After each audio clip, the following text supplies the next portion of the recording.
First Corinthians chapter 1, starting in verse 9. God is faithful, by whom you were called unto the fellowship of his Son, Jesus Christ our controller. Now I beg you, brethren, by the name, character, and authority of our controller, Jesus Christ, that you all speak the same thing, and that there are no divisions among you, but that you be perfectly joined together in the same mind and in the same judgment. That's a big verse right there. So he's begging the church at Corinth, Paul is, that they should all speak the same thing. He also talks in, Galatians chapter 1 about if anyone preach any other gospel, it's really the Greek word means beneficial message. If anyone preaches any other beneficial message than what Apostle Paul and the prophets, Jesus said he's the chief cornerstone, himself Jesus, and that the apostles and prophets are the foundation of the church. So we need to strictly stick to their beneficial message, not anyone else's. Not any, if you look at history since the apostles were established by Jesus Christ personally here, back 2,000 years ago or so, about then, there's been a lot of things that affected the majority church through the history since then. We can look at what the Catholic Church had done and the Dark Ages and all that. There's been a big, ugly veil over the majority of the church, especially what our history books tell us. So you got to figure, we got to stick to what this Bible says is the beneficial message. And there's so many different deceiving spirits, false prophets. Jesus said, watch out for false prophets. So, and we have this tool here, and we not only have the King James Version, but we have, being in this country with, I guess most countries now with the internet, you can trace it back to what they got the King James from. That's, what to the original source. And the further back you go, the purer the text is. And so the point is, he's saying that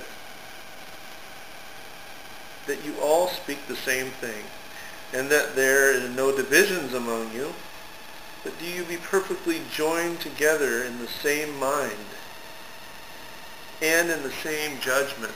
There's another verse that says, judge righteous judgment. It's not the kind of judgment of condemning someone to punishment. Like if you're in authority over someone and you condemn them to punishment, that's a judgment we're not supposed to do, but judging things as they are, discerning the difference between good and evil, right? According to this beneficial message, okay? So when you put all the other preconceptions and this divisions thing, we got to hit on that now, because all these different denominations, there are all these different churches, and each of them believes something wrong that's different than the others, or some things, combinations thereof. Like you have the Seventh-day Adventists, they think that if you don't keep the Sabbath, you can lose your salvation, or you have to have it on the seventh day of the week. And then some of them, you're not supposed to eat meat. Well, Jesus ate fish, right? And then if you look at the calendars that have been messed up, and altered, I had one of them say, well, we don't eat meat because Adam and Eve didn't eat meat. That's fine. I mean, you can eat what you want. That's fine. But then they say that you got to keep the Sabbath on Saturday on this calendar.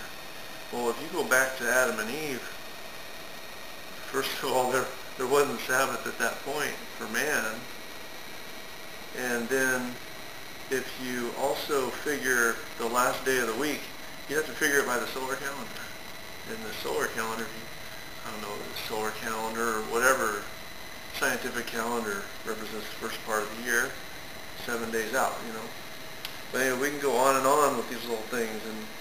But if you just stick to this, and for that issue, Paul said in another part, judge no man according to the Sabbath day.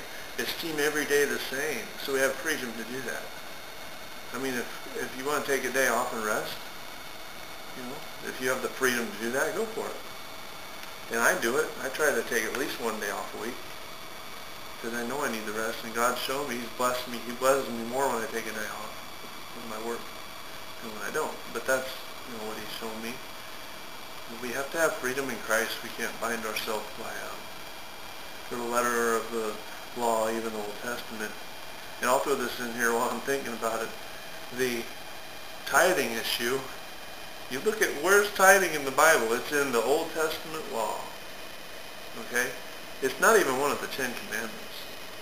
So if someone is teaching to give tithes to a church, which back then it was to the, what do they call the Levites, I think, to keep them going, because that was for the people to provide for the Levites, because they worked the temple and work, you know, so they needed some income and resources. Anyway, so you got, okay, so you're not keeping the Sabbath, which is one of the 10 Commandments. How could you even talk about keeping tithes? It makes no sense at all. You know, so these churches that teach about the tithing, they should be keeping Sabbath first. It's one of the 10 Commandments.